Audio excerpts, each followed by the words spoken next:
Hello and welcome to NJX. Sorry about the terrible video quality, but we're here for a Salamangreat deck profile. Starting it off, 3 Flame Buffalo. We're playing a trap-heavy version of the list, so seeing Buffalo's a little bit better than the Debug, which we're playing one of here. I'm not sure about the one of Debug. You can make it called by or Monster Born or something like that. But I like the one of Debug. It comes up sometimes, you know.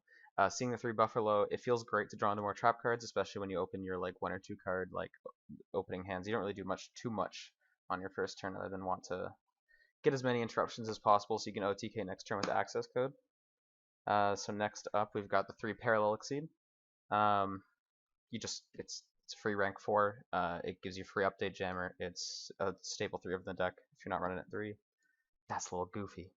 Next up, for the Salamangreats, we got the 2 Foxy, 2 Spinny, 2 Jag, 1 Falco, oh, and the 1 Gazelle. And that is it for the Salamangreat monster lineup. So, we'll go through here. We're playing 2 of each. Could play 3 if you feel like it.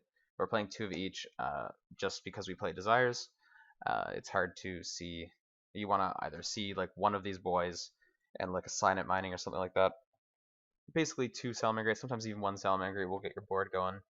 But yeah, you play the 2 of each except for the Falco. It doesn't really matter if you see this guy, honestly, you can cut him if you want, but I like the 1 of because you can sometimes just send him to grave and get a shitload of value.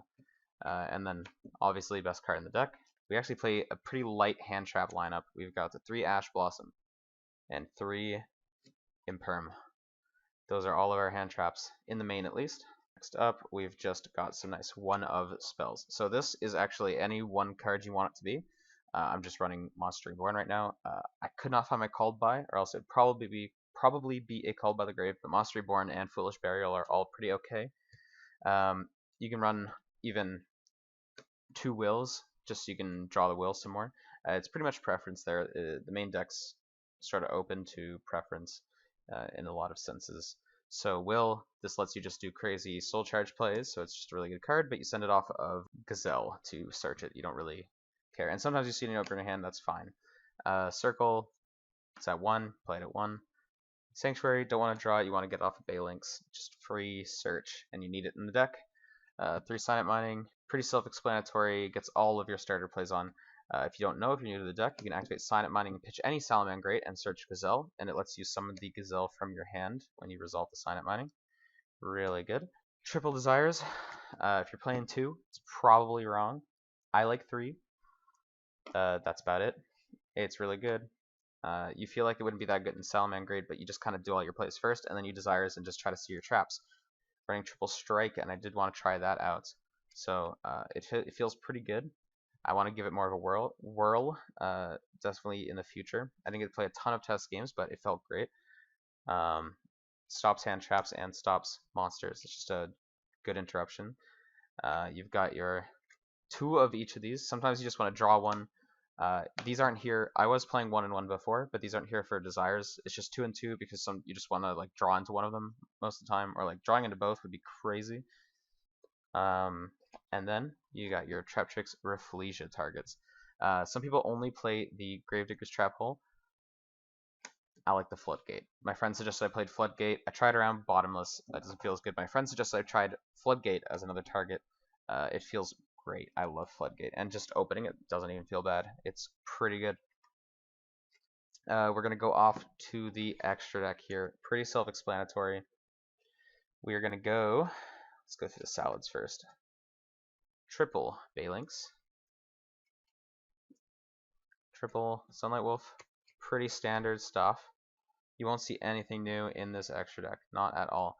Double Heat Leo. This is great. It just decimates back row decks. Like Heat Leo is awesome. If you're running like 1 of him, I would definitely suggest bumping it up to 2. It feels great. And then you've got your little Accesscode group here. If you're not running Accesscode, you can run a Fusion of Fire variant or just even run just Update and Transcode. Although I would suggest playing this if you at all want to play the deck competitively, it is just straight up your win condition. It's sort of like when Mirage Dalio was in the game. We could get like crazy Fusion of Fire combos and stuff like that. pretty much the same deal. This is just how you win games. You close out games with Accesscode. I've had people side Lancia against this deck specifically to stop the Accesscode OTK, so that's how much of a threat it can be. Splash Mage is a great inclusion.